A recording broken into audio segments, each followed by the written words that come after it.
भारत में जितना महत्व माँ गंगा, माँ नर्मदा का है, माँ कावेरी का है, उतना ही सिंधु नदी का भी महत्व है। सिंधु नदी को लेकर और सिंध को लेकर आज हम आपको कई बातें बताएंगे।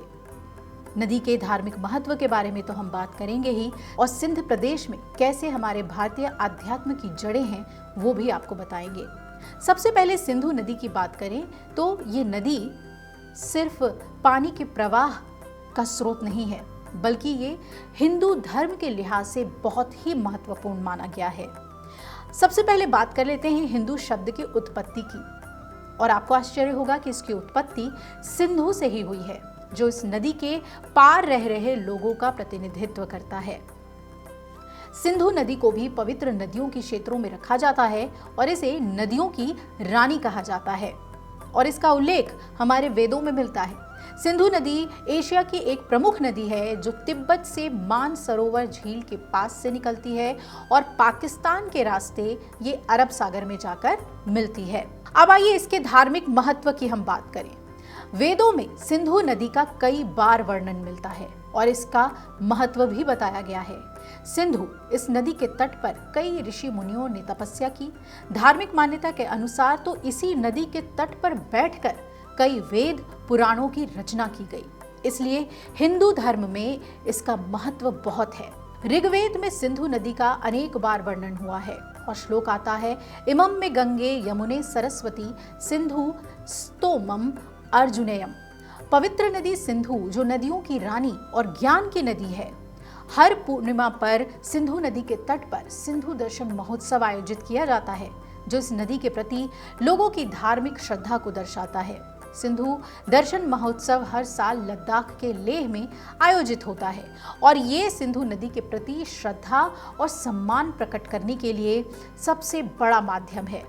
जून के महीने में गुरु पूर्णिमा के दिन इसे मनाया जाता है हर्षोल्लास के साथ, और इस महोत्सव में भारी संख्या में लोग भाग लेते हैं।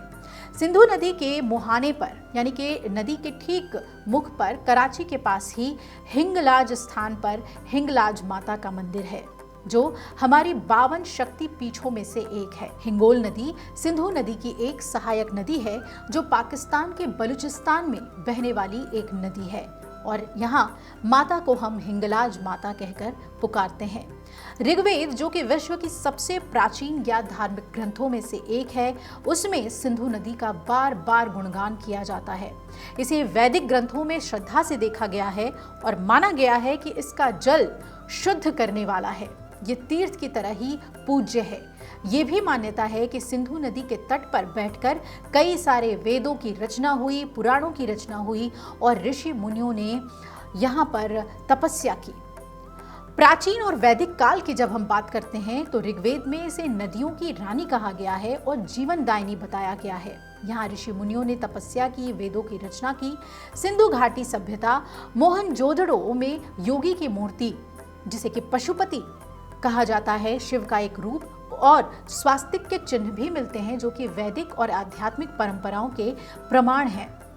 वहीं लोथल और कालीबंगा में हवन कुंड मिले हैं और विशाल स्नानागार, जिसे कि ग्रेट बाथ कहा जाता है, पवित्र स्नान के महत्व को दर्शाता है, जैसे आज हम गंगा में करते हैं। हिंदू धर्म के पवित्र स्थलों की बात करें तो बंटवारे से पहले जो इस वक्त सिंधु है, उसे हिंदू धर्म के भी कई महत्वपूर्ण पवित्र स्थल वहां मौजूद हैं।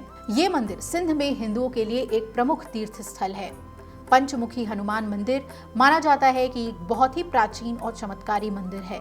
वहीं सिख धर्म में अगर हम बात करें तो कई गुरुद्वारे हैं जो सिख समुदाय के लिए बहुत ही धार्मिक महत्व रखते हैं।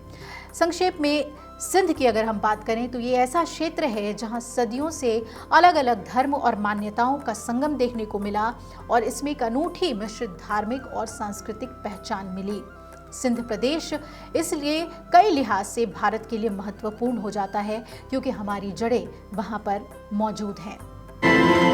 अगर आपको हमारा ये वीडियो पसंद आया हो तो हमारे चैनल जीवांजलि को सब्सक्राइब करें